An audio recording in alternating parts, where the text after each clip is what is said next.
Hare Krishna everyone, we're continuing to read Bhagavad Gita as it is, the book by His Divine Grace Srila A.C. Bhaktivedanta Swami Prabhupada, Chapter 2, Contents of the Gita Summarized, Text 18.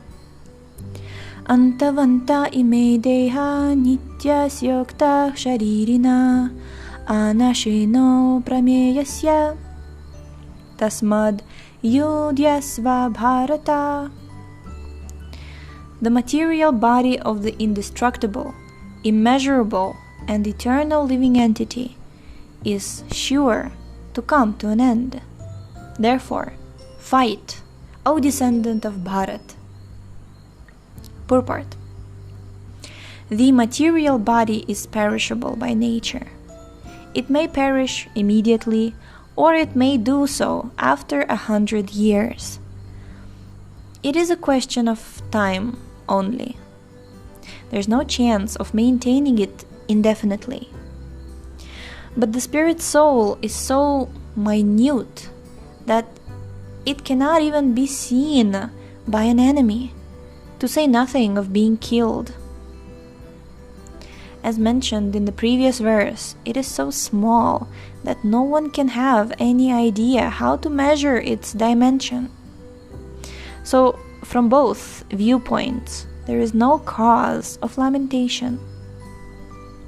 Because the living entity as he is cannot be killed, nor can the material body be saved for any length of time or permanently protected. The minute particle of the whole spirit acquires this material body according to his work, and therefore observance of religious principles should be utilized. In the Vedanta Sutra, the living entity is qualified as light because he is part and parcel of the Supreme Light. As sunlight maintains the entire universe, so the light of the soul maintains this material body. So your light, the way you shine, you support the material body with that. As soon as the spirit soul is out of this material body, the body begins to decompose.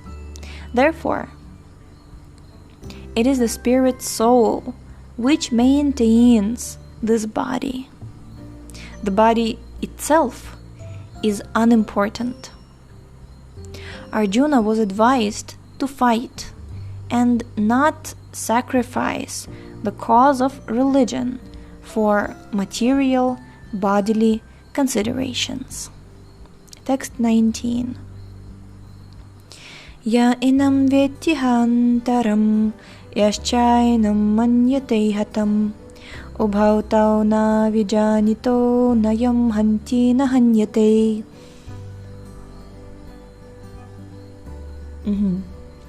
Neither he who thinks the living entity the slayer, nor he who thinks it slain is in knowledge, for the self slays not, nor is slain. Purport. When an embodied soul, embodied living entity, is hurt by fatal weapons, it is to be known that the living entity within the body is not killed. The spirit soul is so small that it is impossible to kill him by any material weapon, as will be evident from subsequent verses. Nor is the living entity killable because of his spiritual constitution. What is killed or is supposed to be killed is the body only. This, however, does not at all encourage killing of the body. The Vedic injunction is Mahimsyat sarva bhutani. Never commit violence to anyone.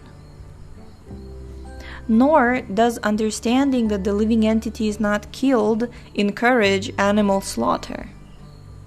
Killing the body of anyone without authority is abominable and is punishable by the law of the state, as well as by the law of the Lord. Arjuna, however, is being engaged in killing for the principle of religion and not whimsically. This is very, very important point. Text 20. This is a very famous verse, and it's like one of the principal verses that we're supposed to know. Na jayate mriyate va kadachin nayam bhutva bhavita vana bhuyah ajo nitya shashvato yam purano nahanyate hanyamane sharire. For the soul there is neither birth nor death at any time. He has not come into being, does not come into being, and will not come into being. He is unborn, eternal, ever existing, and primeval. He is not slain when the body is slain. Purport. Qualitatively, the small atomic fragmental part of the Supreme Spirit is one with the Supreme. He undergoes no changes like the body. Sometimes the soul is called the steady or kutastha. The body is subject to 6 kinds of transformations. It takes its birth from the womb of the mother's body, remains for some time, grows, produces some effects, gradually dwindles, and at last vanishes into oblivion. The soul, however, does not go through such changes. The soul is not born, but because he takes on a material body, the body takes its birth. The soul does not take birth there, and the soul does not die.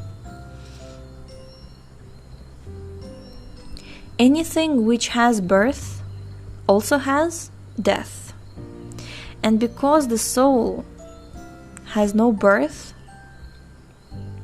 he therefore has no past, present, or future. Interesting.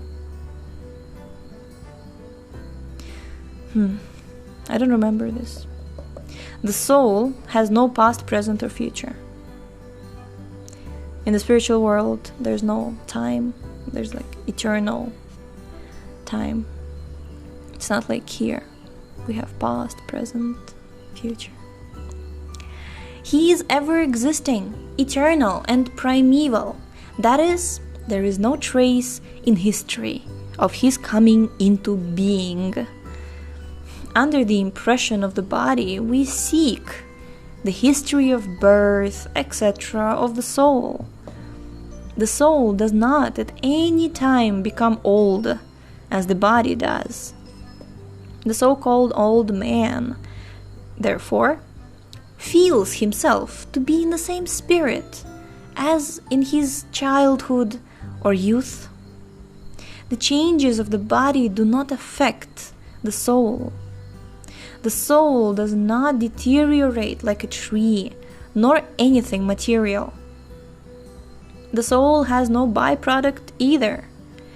The byproduct of the body, namely, children, are also different individual souls. And owing to the body, they appear as children of a particular man. The body develops because of the soul's presence, but the soul has neither offshoots nor change.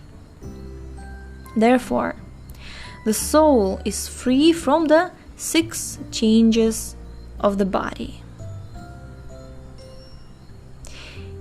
In the Katha Upanishad 1.2.18, we also find a similar passage which reads, Na jayate mriyate va vipaschin nayam kutaschin na babhuva kaschit Ajo nityah shashvatayam purano nahanyate hanyamane sharirei. The meaning and purport of this verse is the same as in the Bhagavad Gita.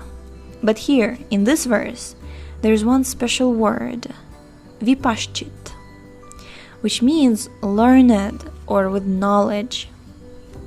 The soul is full of knowledge, or full always with consciousness. Therefore, consciousness is the symptom of the soul. Even if one does not find the soul within the heart, where he is situated, one can still understand the presence of the soul simply by the presence of consciousness. Sometimes we do not find the sun in the sky owing to the clouds or for some other reason, but the light of the sun is always there, and we are convinced that it is because we are convinced that it is therefore daytime. As soon as there is a little light in the sky early in the morning, we can understand that the sun is in the sky. Similarly, since there is some consciousness in all bodies, whether man or animal, we can understand the presence of the soul. This consciousness of the soul is, however, different from the consciousness of the Supreme, because the Supreme Consciousness is all knowledge, past, present, and future. The consciousness of the individual soul is prone to be forgetful. When he is forgetful of his real nature, he obtains education and enlightenment from the superior lessons of Krishna. But Krishna is not like the forgetful soul. If so, Krishna's teachings of Bhagavad Gita would be useless. There are two kinds of souls, namely the minute particle soul, Anu Atma, and the super soul, Vibhu Atma. This is also confirmed in the Katha Upanishad 1.2.20 in this way. Anoraniyan mahato mahiyan atmasya jantor nihito guhayam tam akratuh pashyati vitashoko dhatuh prasadan mahimanam atmana. Quote: both the super soul, Paramatma, and the atomic soul, Jivatma, are situated on the same tree of the body, within the same heart of the living being, and only one who has become free from all material desires as well as lamentations can, by the grace of the Supreme, understand the glories of the soul. Krishna is the fountainhead of the super soul also, as it will be disclosed in the following chapters, and Arjuna is the atomic soul, forgetful of his real nature.